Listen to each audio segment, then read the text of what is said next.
Assalamualaikum warahmatullahi wabarakatuh. Di sini saya akan menjawab pertanyaan soal UAS mata kuliah Bahasa Indonesia dengan dosen pengampu Dr. Irfai, SPD, MPD.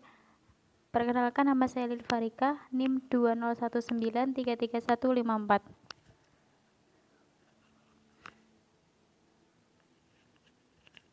Berikut ini adalah beberapa soal UAS pada mata kuliah Bahasa Indonesia. Jawaban soal pertama yaitu teknik mendongeng menggunakan media konkret cocok untuk diterapkan rentang usia kelas rendah. Hal ini dikarenakan rentang usia kelas rendah termasuk dalam perkembangan operasional konkret dengan memiliki kecenderungan berpikir konkret, integratif, dan hierarkis. Tipe mendongeng menggunakan media konkret meliputi boneka tangan, wayang bergambar, menggambar di papan tulis, diorama, boneka, menggambar dua dimensi, papan bergambar, flipchart bergambar, dan gambar timbul styrofoam. Adapun jawaban soal nomor 2 yaitu pembelajaran bahasa pada intinya bertujuan agar anak didik terampil berbahasa. Keterampilan berbahasa ini meliputi 4 aspek yakni menyimak, berbicara, membaca, dan menulis. Menyimak dan membaca dikategorikan sebagai keterampilan berbahasa yang bersifat reseptif. Sedangkan berbicara dan menulis merupakan keterampilan berbahasa yang bersifat produktif. Adapun langkah-langkah yang ditempuh pada keterampilan berbahasa produktif yaitu 1. Guru menunjukkan gambar sebagai anak perempuan dan seorang anak laki-laki. 2. Anak tersebut diberi nama Nani dan Nana. Yang kedua yaitu guru mengenalkan nama kedua anak itu sambil menunjuk tulisan Nani dan Nana yang tertera di bawah masing-masing gambar. Yang ketiga yaitu melalui proses tanya jawab secara berulang-ulang, anak diminta menunjukkan mana Nani dan mana Nana sambil diminta menunjukkan bentuk tulisannya. Yang keempat yaitu selanjutnya guru memindahkan dan menuliskan kedua bentuk tulisan tersebut di papan tulis. Anak diminta memperhatikannya. Guru hendaknya menulis secara perlahan-lahan dan anak diminta untuk memperhatikan gerakan-gerakan tangan serta contoh pengucapan dari bentuk tulisan yang sedang ditulis guru. Dan yang terakhir yaitu setiap tulisan ini kemudian dianalisis dan disintetiskan kembali. Adapun langkah-langkah dalam model pembelajaran reseptif ini adalah 1. Pemberian bahan bacaan kepada siswa. Yang kedua, penyajian bacaan di kelas. Satu orang membacakan dan siswa yang lain mendengarkan atau menyimak. Yang ketiga yaitu diskusi hasil bacaan dengan melalui tanya jawab.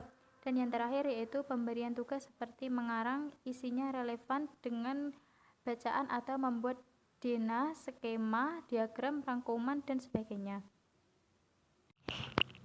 Adapun jawaban pertanyaan soal nomor 3 yaitu di sini ada beberapa wacana, diantaranya ada deskriptif, persuasif, argumentatif, dan narasi. Kalian bisa membaca sendiri pengertiannya. Yang pertama itu deskriptif. Tahap menulis karangan deskripsi yaitu 1. Menentukan objek pengamatan, 2. Menentukan tujuan, 3. Mengadakan pengamatan dan pengumpulan bahan, yang keempat menyusun kerangka karangan, dan yang terakhir mengembangkan kerangka menjadi karangan. Yang kedua yaitu persuasif. Adapun langkah-langkah persuasif yaitu yang pertama menentukan topik dan tujuan dalam paragraf persuasif, yang kedua yaitu membuat kerangka paragraf persuasif, yang ketiga yaitu mengumpulkan bahan untuk paragraf persuasif. Bahan dapat diperoleh melalui kegiatan pengamatan wawancara dan penyebaran angket kepada responden. Yang keempat yaitu menarik kesimpulan dari paragraf persuasif. Yang kelima yaitu menutup paragraf persuasif pada bagian isi penulis penutup paragraf dengan imbauan atau ajakan. Selanjutnya yaitu naratif. Yang pertama yaitu memperkenalkan kepada siswa konsep pemetaan cerita bersama dengan manfaatnya bagi siswa. Yang kedua yaitu menjelaskan komponen utama dari pemetaan cerita melalui identifikasi cerita tentang cara dan mengetahui judul, tema cerita, karakter penting dan ciri-ciri kepribadian karakter serta secara spesifik. Setelah itu, mengidentifikasi orientasi dan pengembangan alur yang signifikan. Yang terakhir yaitu argumentatif. Langkah-langkah argumentatif yaitu guru menyampaikan materi pembelajaran sesuai dengan pokok materi pelajaran menulis paragraf argumentatif yang terdapat di buku LKS siswa. Dan yang terakhir yaitu guru memberikan contoh paragraf argumentasi yang terdapat dalam buku LKS siswa.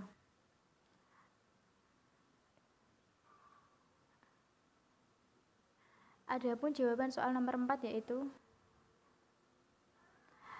hal yang harus dipahami dalam menjaga kesantunan berbahasa menurut Kerr tahun 2010 pada halaman 10 yaitu secara singkat dan umum ada 3 kaidah yang harus dipatuhi agar tuturan kita terdengar santun oleh pendengar atau lawan tutur kita.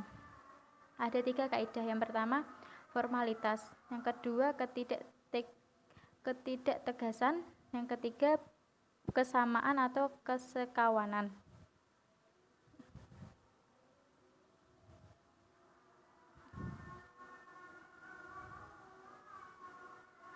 Adapun jawaban soal nomor 5 yaitu pembelajaran tekstual memposisikan proses belajar mengajar sebagai proses transformasi distribusi teks dari teks kepada siswa lewat perantauan guru. Metode ini hanya mengandalkan buku-buku sebagai sumber primer referensi, bahkan sebagai satu-satunya alat pembelajaran. Berbeda dengan metode pembelajaran kontekstual, metode ini melibatkan pengalaman praktis sebagai sarana memahami dan menemukan ilmu. Metode pembelajaran kontekstual juga melibatkan penalaran siswa terhadap realitas kekinian. Siswa dilibatkan sebagai subjek yang mengalami, menemukan, dan menganalisis. Adapun jawaban soal nomor 6 yaitu yang pertama yaitu tradisional. Menurut Ismail Srianto tahun 2013 yaitu penggunaan media wayang, kartun yang membantu mengembangkan analisis siswa dan membawanya ke konsep yang abstrak. Wayang kartun yang bentuknya menyerupai tokoh dongeng memudahkan siswa dalam mengetahui watak para tokoh dan memahami peran setiap tokoh dalam dongeng.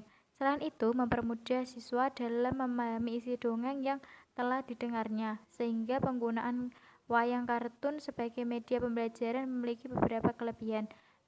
Kelebihan tersebut antara lain yaitu mampu meningkatkan keterampilan menyimak dongeng siswa, efisien terhadap waktu, tempat, biaya, dan persiapan, dapat mengembangkan imajinasi dan aktivitas siswa dalam suasana gembira, penggunaan simbol yang sesuai langsung mengena pada sasaran, serta dapat mengembangkan suatu ide atau pesan peristiwa secara estetis.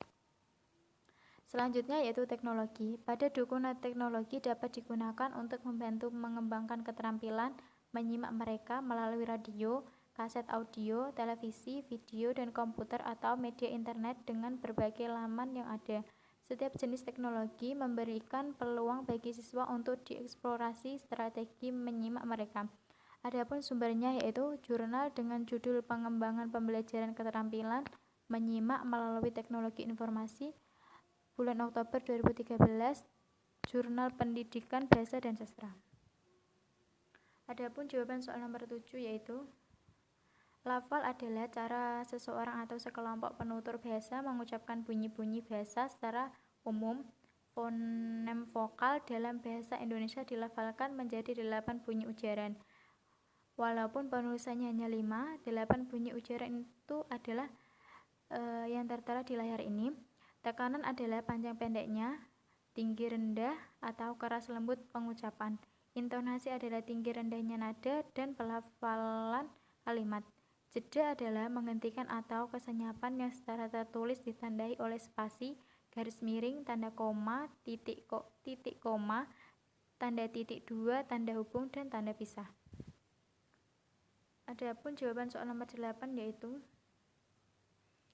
Bermain peran atau role playing adalah metode pembelajaran yang di dalamnya terdapat perilaku pura-pura dari siswa sesuai dengan peran yang telah ditentukan, di mana siswa menirukan situasi dari tokoh-tokoh sedemikian rupa dengan tujuan mendramatisasikan dan mengekspresikan tingkah laku, ungkapan, gerak-gerik seseorang dalam hubungan sosial antar manusia. Menurut Darmiyati dan Budi Asih tahun 2001, terdapat 7 langkah dalam pelaksanaan model pembelajaran bermain peran, yaitu sebagai berikut: menghangatkan suasana dan memotivasi peserta didik. Tahap ini lebih banyak dimaksudkan untuk memotivasi peserta didik agar tertarik pada masalah. Karena itu, tahap ini sangat penting dalam bermain peran dan paling menentukan keberhasilan. Yang pertama yaitu memilih peran, yang kedua yaitu menyusun tahap-tahap peran, yang ketiga menyiapkan pengamat, yang keempat yaitu pameran, yang kelima diskusi dan evaluasi, dan yang terakhir membagi pengalaman dan mengambil kesimpulan. Adapun jawaban soal nomor 9 yaitu dalam jurnal mengenai judul Problematika Pembelajaran Bahasa Indonesia Kurikulum 2013 oleh Bukran, guru mengalami kendala dalam melaksanakan pembelajaran bahasa Indonesia. Materi bahasa Indonesia banyak diintegrasi dan ilmu-ilmu pengetahuan IPA dan IPS. Apabila guru tidak banyak membaca dan menggali lebih banyak pengetahuan umum, guru belum mampu menerapkan penilaian autentik secara penuh. Ini terjadi karena kendala waktu, sehingga penilaian yang dilakukan oleh guru hanya sebatas pengetahuan, keterampilan, dan sikap, masih mengalami kesulitan.